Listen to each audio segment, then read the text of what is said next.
현재 5학년, 현재 초5예요. 그리고 또 심화라고 하게, 심화 이제 4학년 2학기 최상위 S 이제 거의 끝나갑니다. 여기서 중요한 거는 저는 저희 학원 이제 모토기도 하고 제 철학이기도 한데, 만약에 심화냐 현행이냐를 따진다면 심화냐 아니면 선행이냐, 이제 이런 거에 대한 고민은 워낙 정보가 많기 때문에 이미 이제 학부모님께서도 어떤 게 더 비중을 둬야 될지는 결국 선택이라는 거고, 아이 성향에 따라서 학습 방법이 달라야 되는 건데, 저는 일단은 만약에 두 개를 놓고 보면 심화에 더 무게를 두는 편이에요. 초등하고 중등까지는 그렇습니다. 고등은 논외로 하고요. 일단 아이가 초등학생이라면, 특히 더 만약에 현재 초등학생이라면 심화에 저는 더 중점을 두는 편입니다. 네, 물론 선행도 당연히 병행을 하고 있고요. 그런데 이제 이 어머니의 고민 아닌 고민이죠. 아이는 현재 잘 따라오고 있어요. 잘 따라오고 있지만 고민이 뭐냐면 진도가 너무 느린 것 같아요. 자, 여기서 이제 학부모님들이 바뀌는, 이 모드가 바뀌는 타임이 뭐냐면 바로 초등학교 5학년부터, 자, 5학년부터 학부모님들의 모드가 바뀌어요. 그 전에는 저는 이제 상담할 때 학부모님들이 뭐라고 말씀하시냐면, 저는 심화가 더 중요한 것 같아요. 오답까지 꼼꼼하게 학습하고 가면 좋을 것 같아요. 약간 초저는 대부분 이렇게 말씀을 하세요. 그런데 그때도 저는 알고 있죠. 초5가 되면 분명히 니즈가 바뀔 거라는 거. 학부모님들의 니즈가 바뀔 거라는 거.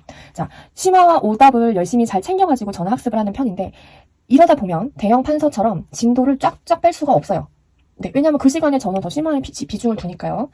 그러면 이제 옆집에서는 벌써 우리 또래 친구들은 중등 나가고 있는데, 우리 애만 지금 초5 과정을 하고 있는 거예요. 그러니까 거기에서 오는 또 속도 차이에 또 현타, 이런 것 때문에 5학년부터 그동안 잘 해왔는데도 불구하고 이 시점부터 학부모님들의 생각이 많아지기 시작합니다. 진짜 잘하는데도 불구하고. 그래서 저는 이렇게 말씀드리죠. 진도에 대한 생각은 너무 그렇게 걱정을 안 하셔도 된다. 특히 얘처럼 좀 잘하는 친구들은 이제부터 사실은 달려나가도 잘할 수 있다라고 안심을 시켜드리는데, 왜냐면 초등학교 5학년 1학기부터 굉장히 중요한 단원이 나오죠. 여러분들 아시다시피 약수와 배수입니다. 자, 약수와 배수예요. 약수와 배수 단원은 중등 과정까지 알고 계시는 학부모님들은 이 부분이 왜 중요한지 아실 거예요. 바로 초등학교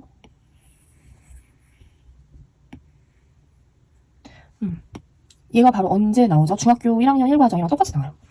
중학교 1-1. 자, 요 중 1-1 소인수분해 파트부터 이제 1단원부터 시작이 되는데, 그 내용이 약수와 배수에서 나온 내용이에요. 그러다 보니까 이 단원을 소홀히 할 수가 없는 거죠. 특히 최대, 다 아시겠지만 최대 공약수, 그리고 최소 공배수, 여기에서 기본 개념을 잘 잡는 게 일단 중요하고, 여기서 공을 많이 들이는 편이에요. 그리고 이제 심화, 응용하고 심화까지 웬만하면 다 하고 지나가는 게 중요해요.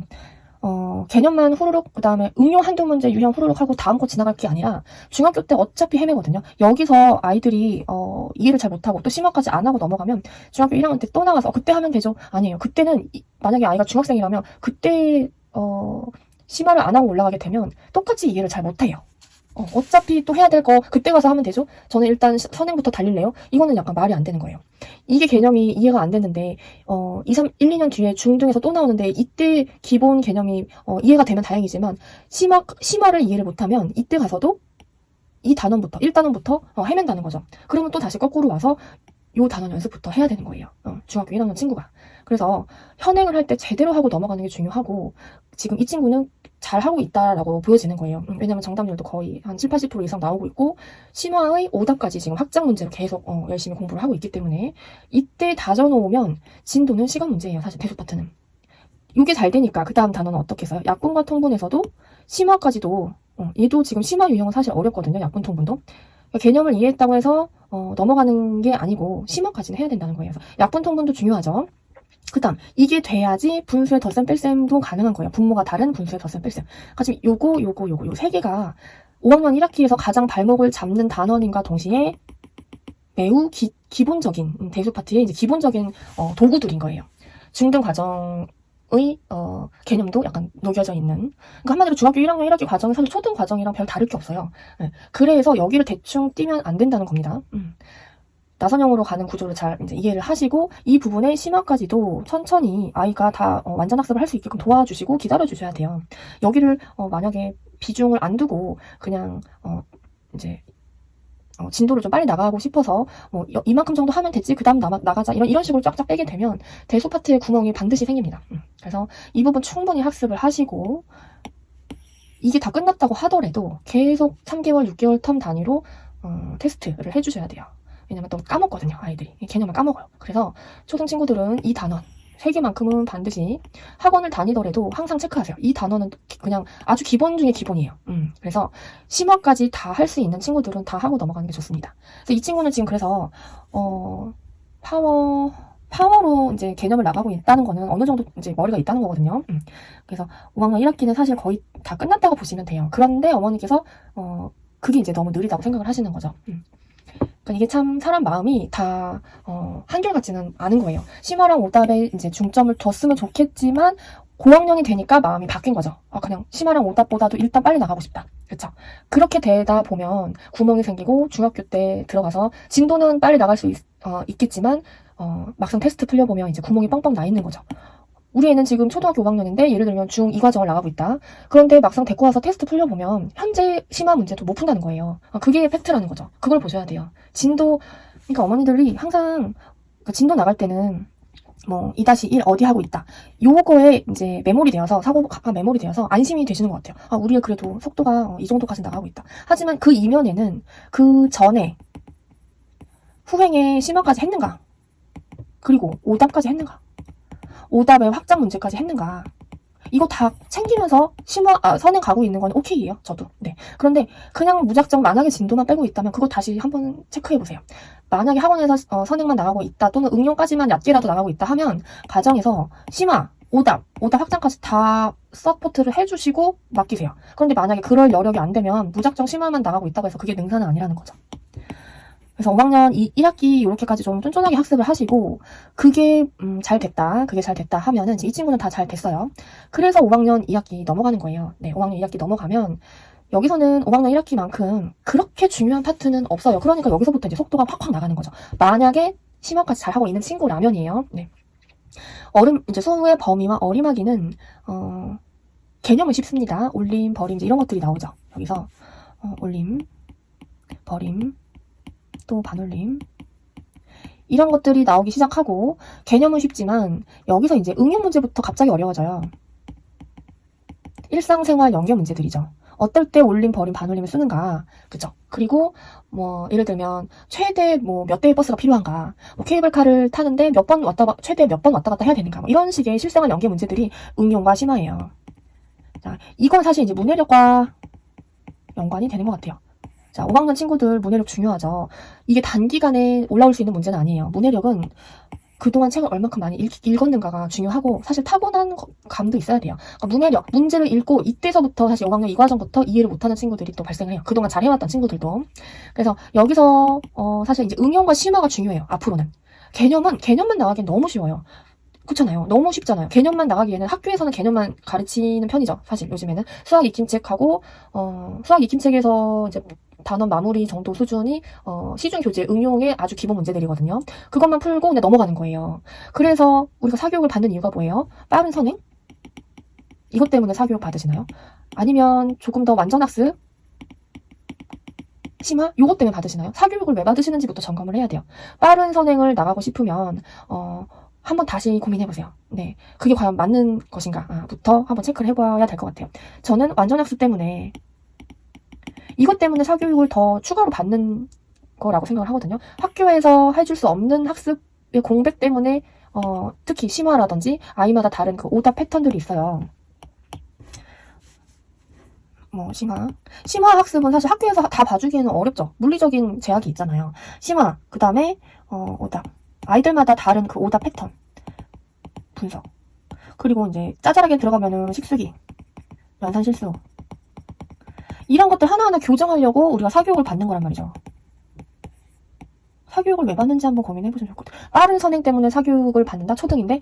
그러면 잘 생각해 보시고 어디에 더 무게를 둘지를 고민해 보셔야 될 것 같아요. 나는 이런 것 때문에 사교육을 받는다. 그러면 지금 당장 진도가 조금 다른 친구들에 비해서 느리다 하더라도 이것만 생각하시면 잘하고 계신 거예요. 네. 근데, 네, 그렇습니다. 그래서, 이제, 단원들 쭉 살펴보면, 그 다음, 분수의 곱셈은, 아이들이 너무 잘하죠. 이거는 특별히 어려울 게 없어요. 네. 1단원 1학기에서 여기서 이제 많이 잘 따라온 친구들은, 분수와 소수의 곱셈은 단순 연산이에요. 사실. 그리고 여기에서 심화라고 하면, 문장제 문제죠. 분수의 곱셈과 소수의 곱셈은 반복이에요. 문장제 문제. 최상위 S를 봐도 여기서 심화 유형 패턴은 다 똑같아요. 네모 칸 넣고 네모가 들어있는 식쓰기, 그리고 도형의 넓이와 여러 가지가 다 출동하죠. 둘레 구하기, 또 뭐 간격, 가로등 간격, 그다음에 뭐 속도, 거리, 이런 것들이 총 출동하는 게 바로 이 단원이죠. 분수 곱셈이랑 소수 곱셈의 심화 유형의 문장제. 결국에 5학년 1학기 때 다 풀었던 심화 유형이 여기서 또 등장을 해요. 그게 이제 누적이 된 친구들은 얼마든지 진도 쳐낼 수 있어요. 심지어 심화까지도. 그래서 5학년 1학기에 자꾸 힘을 주는 거예요. 그래서 여기 연산 실수 안 하도록 연습을 많이 해야 됩니다. 여기가 안 되면 6학년 1학기 분수와 소수의 나눗셈이 안 돼요.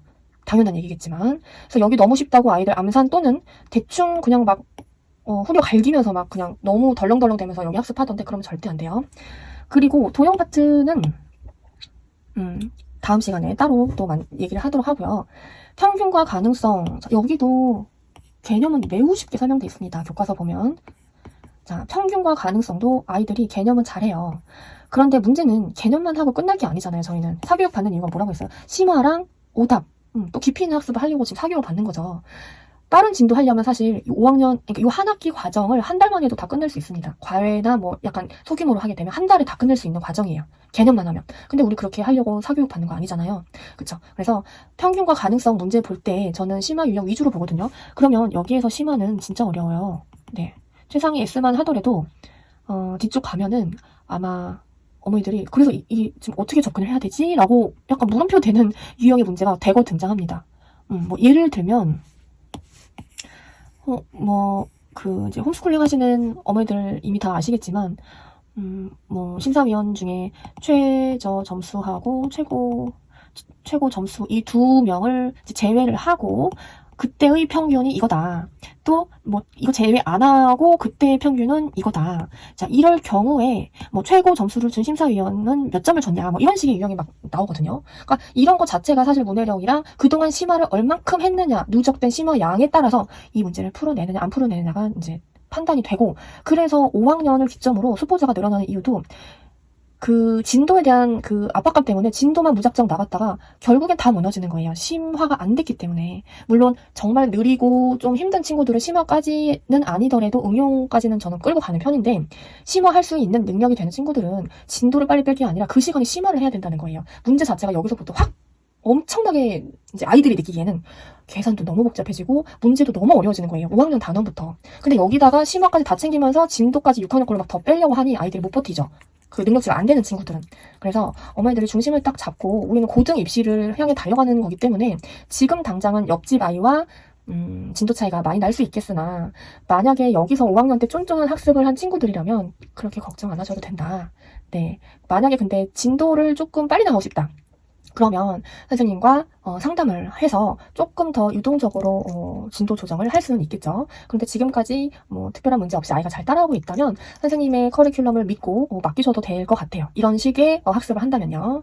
자, 이상 오늘은 이제 5학년이 얼만큼 중요한지 단원에 대해서 한번 살펴봤고, 진도냐 심화냐 요 이제 딜레마는 영원한 숙제죠. 그래서 그 부분에 대해서 어머니들이 한번 어떻게 학습을 하는 게 나중에 중고등 갈 때를 대비해서 학습 그 이제 태도랑 습관이 어떻게 이제 잡아줘야 되는지 이걸 한번 고민을 해보세요. 지금 당장 진도를 빨리 뺄 것이냐, 아니면 응용과 심화에 조금 더 완전 학습에 무기를 둘 것이냐. 저는 후자입니다. 그래서 이거는 개인차가 있기 때문에 한번 고민해 보셨으면 좋을 것 같은 문제입니다. 그래서 5학년 내용을 한번 살펴봤습니다.